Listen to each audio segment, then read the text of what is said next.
Il y a un adage qui dit que du ciel ne tombe que la pluie. Tout le reste n'est que l'œuvre de l'homme. Et elle l'a compris. Voilà pourquoi elle s'est engagée pour faire comprendre aux populations que la terre est précieuse. Et que pour atteindre un équilibre matériel et une paix intérieure, la terre mérite de reprendre sa place. Mesdames et messieurs, elle est psychologue, agroécologiste. Recevons Madame Ouattara Yvonne.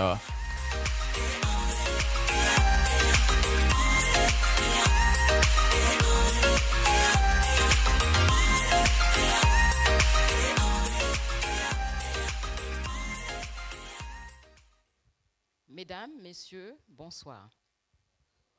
Je voulais commencer par une phrase de Chimamanda Ngozi qui dit « Les mots peuvent insuffler le changement ». Je trouve que cette citation sied totalement avec la soirée d'aujourd'hui. Et je voudrais ajouter que Chimamanda Ngozi dit « Tout le monde devrait être féministe ». Alors je suis Yvonne Ouattara, je suis psychologue et je me suis engagée depuis plus de longues années dans l'agroécologie. Alors, pourquoi avoir choisi l'agroécologie? Parce que ça me semble une évidence, ça me semble normal dans un monde où nous avons d'énormes problèmes d'environnement, d'énormes problèmes de santé. Donc, pour moi, c'est une évidence que nous devons nous tourner vers l'agroécologie, que nous devons nous tourner vers la terre et reprendre soin de la terre. Pourquoi l'agroécologie? Parce que c'est un système. Écologie veut dire regarder ce qui se passe dans les relations entre l'environnement et les individus. C'est le moyen que j'ai trouvé pour construire un monde meilleur.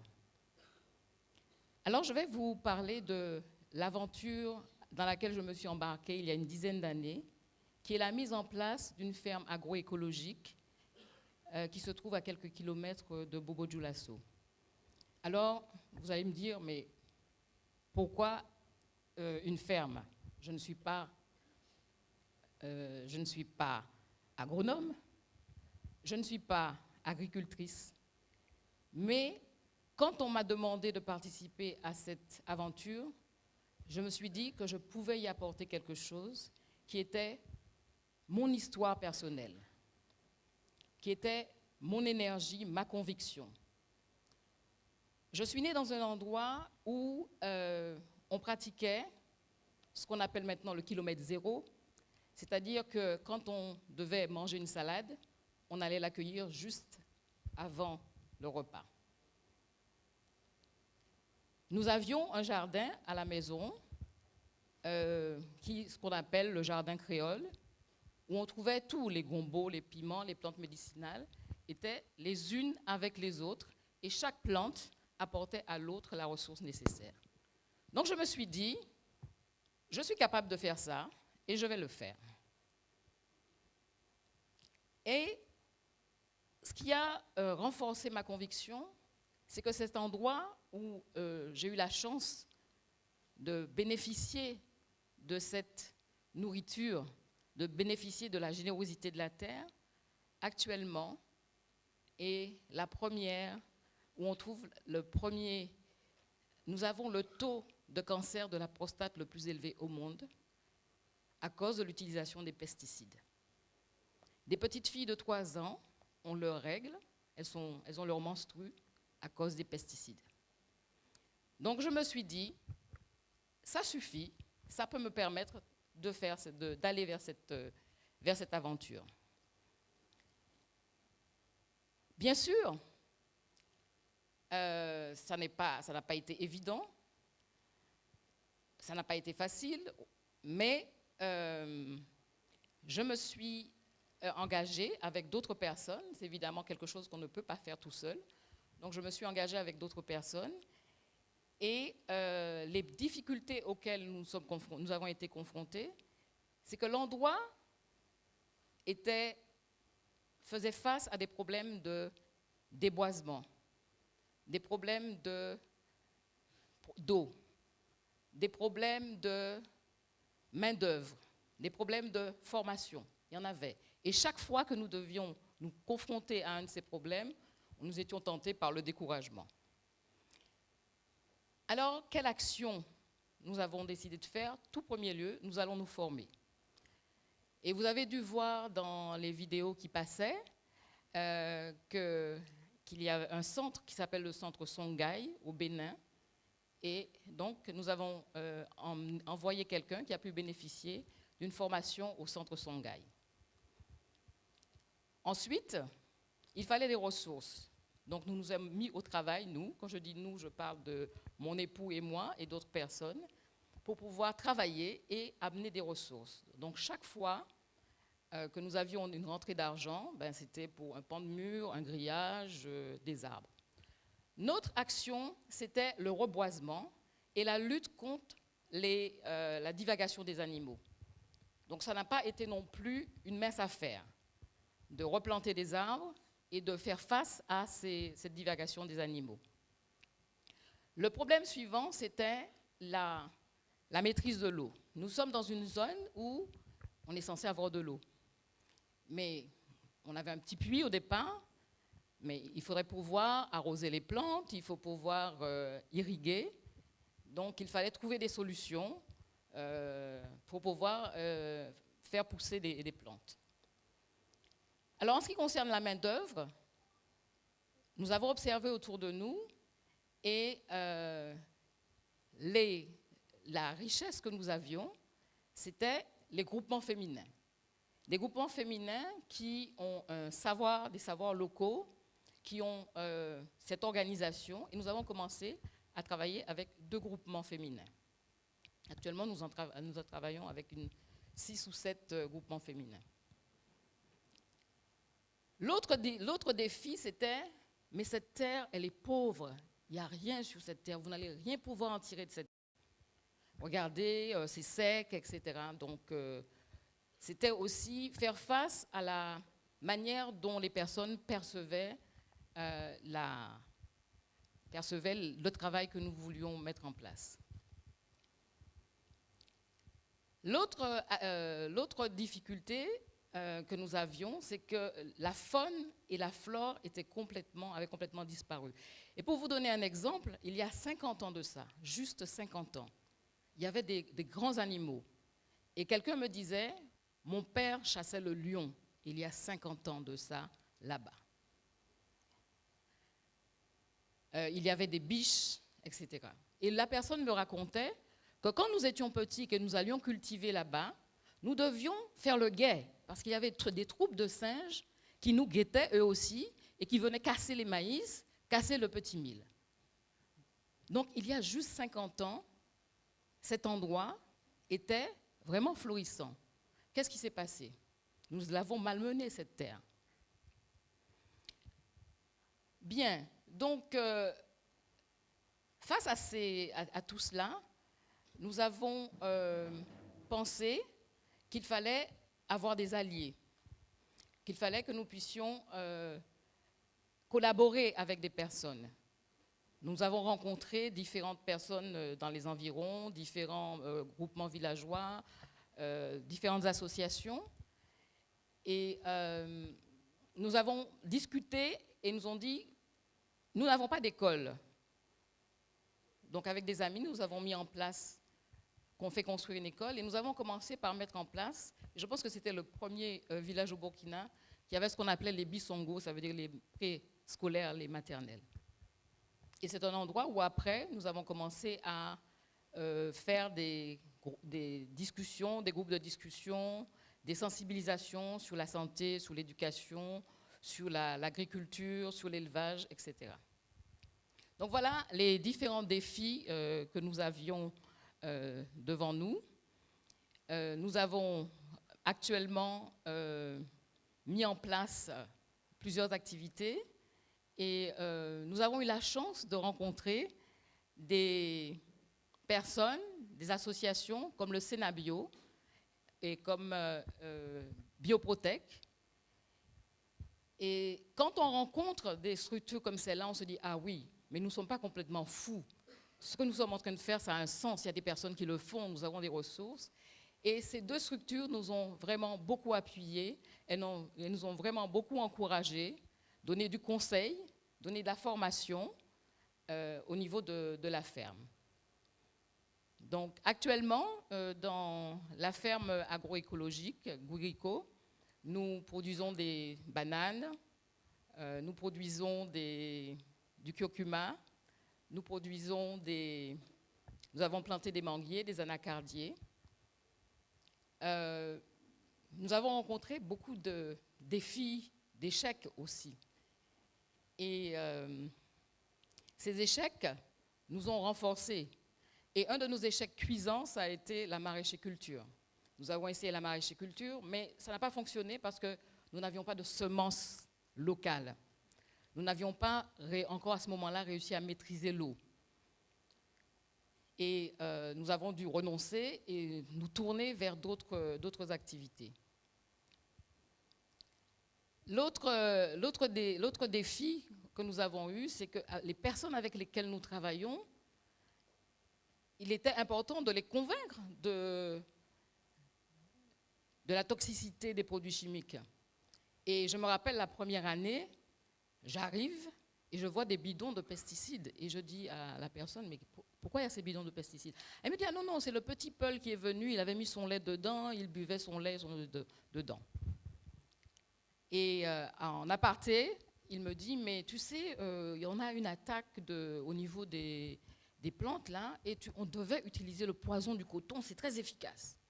Pour dire qu'on doit faire face aussi à convaincre des personnes qu'ils doivent changer. Et je dois vous dire que c'est quelque chose qui me bouleversait énormément, parce que j'ai eu des conséquences dans ma famille, là où j'ai grandi, des personnes qui sont mortes de cancer dû à l'utilisation de ces pesticides.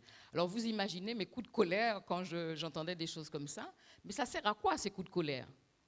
Ce qui est important, c'est de pouvoir faire, de pouvoir agir, de pouvoir démontrer que c'est possible, de démontrer qu'on peut faire des choses.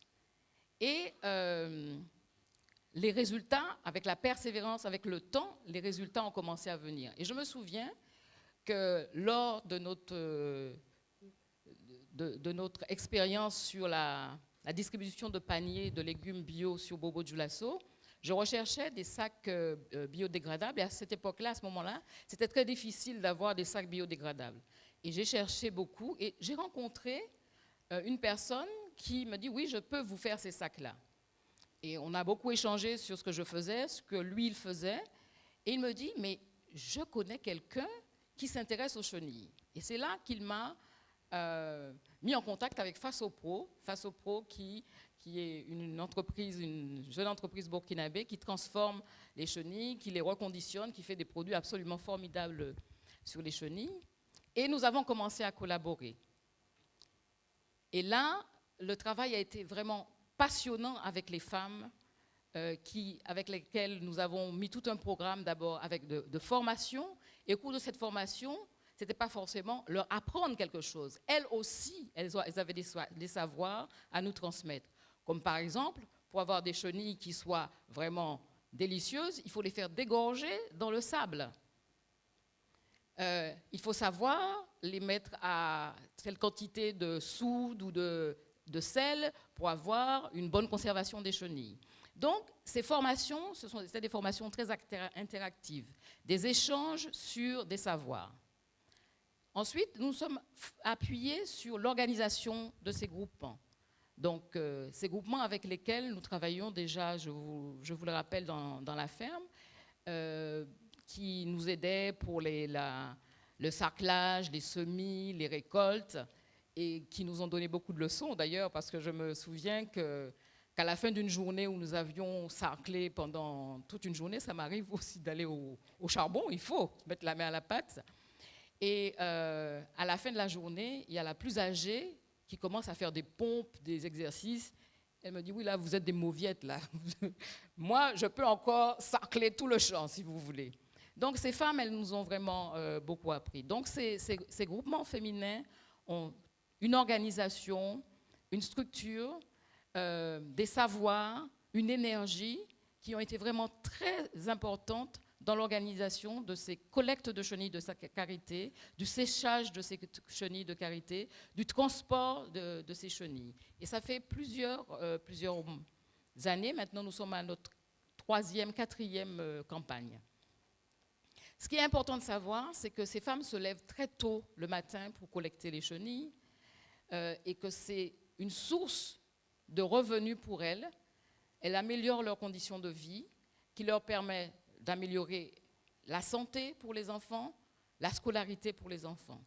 Et certaines sont venues nous voir, particulièrement lors de la 2e campagne, en disant « Voilà le vélo que je me suis acheté ». Et c'était une fierté pour cette femme parce que c'est une autonomie pour elle. Elle peut maintenant vaquer à ses occupations, elle peut faire progresser ses affaires grâce à ce vélo. Donc ces femmes nous ont vraiment donné des leçons, de grandes leçons.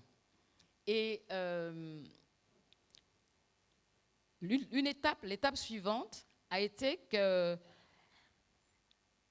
nous avons eu la chance d'avoir, grâce à Fasopro et à la fabrique, une personne qui est venue, une entomologiste britannique, qui est une spécialiste des insectes que l'on mange, qui est venue faire sa thèse au niveau de la ferme. Donc pendant 3 ans, elle a été installée au niveau de la ferme et elle a entamé ses recherches avec l'appui de ces femmes. Donc ces femmes ont participé comme des assistantes de recherche avec elle.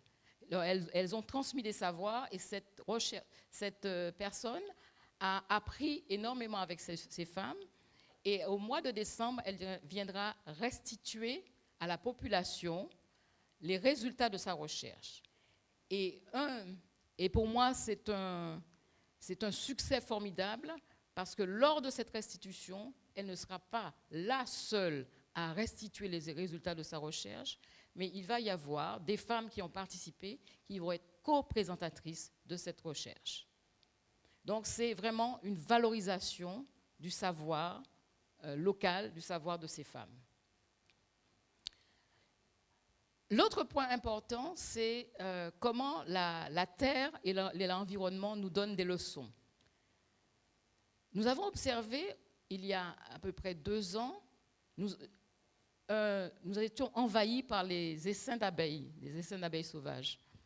Et nous nous sommes dit, tiens, ça veut dire qu'il y a quelque chose qui se produit dans l'environnement. Nous avions un peu plus d'eau, nous avions réussi à avoir un forage, donc plus d'accès à l'eau. Il y a une amélioration de la faune et de la flore. Et donc, du coup, nous nous sommes dit, voilà, le message est clair, il faut nous mettre à l'apiculture. Et ce n'est pas mon ami Désiré qui dira le contraire. Donc, nous sommes très jeunes là-dedans et nous sommes à notre 2e récolte de miel.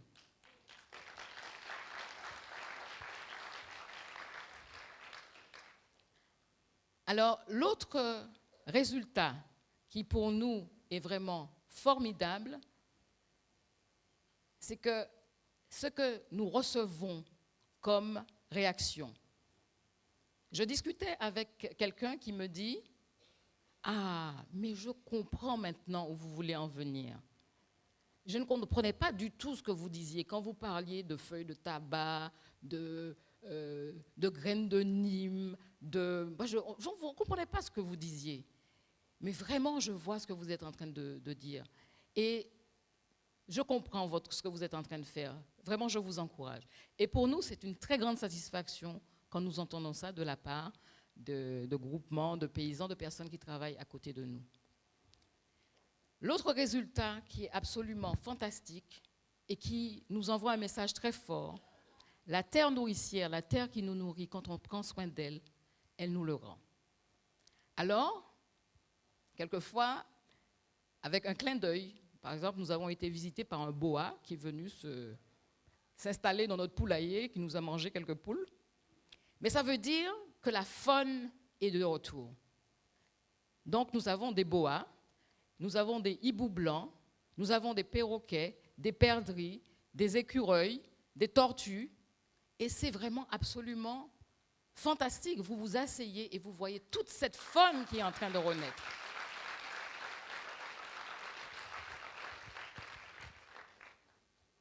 Nous avons même des éléphants qui sont venus, parce qu'on a une petite rivière. Et en discutant avec un des vieux du village à côté, il me dit, mais vous saviez, ici, c'était leur territoire. Et ils sont revenus. 2 années de suite, nous avons eu la visite des éléphants. Alors, peut-être qu'on va voir celle des lions aussi. On l'espère, mais bon, ça ne va pas être facile à gérer. Donc, pour dire que malgré toutes les difficultés, malgré tous les commentaires désobligeants, désagréables, le scepticisme, nous voyons que l'environnement est en train de renaître. Nous avons des espèces qui sont, grâce à la lutte contre la divagation des animaux, qui viennent brouter, qui empêchent. Alors, nous avons plein de tambacumba qui avaient quasiment disparu dans la zone, nous en avons plein. Et vous savez que les graines sont très, très, très riches en vitamine C. Et donc, c'est une ressource extraordinaire. L'autre résultat qui est extraordinaire aussi, c'est que dans le village à côté qui s'appelle Barré, nous avons 2 agriculteurs qui se sont mis à l'agriculture bio et qui sont dans un processus de certification. Ils sont même en train de réorganiser la distribution de paniers de légumes bio au niveau de Bobo-Dioulasso.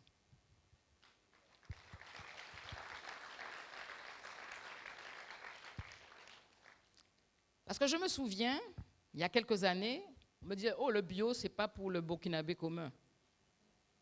Le bio, c'est pour une certaine classe sociale. » Et je me souviens, je discutais avec Martine de Bioprotec. Je disais, mais pourquoi le bio serait-il pour une certaine classe sociale? Le bio, c'est pour tout le monde. C'est une nécessité. Tout le monde doit avoir accès. Donc, on doit avoir toutes sortes de fruits, de légumes et accès à tout le monde. Donc, qu'on puisse de nouveau organiser la distribution de ces paniers à Bobo, pour moi, c'est vraiment un succès.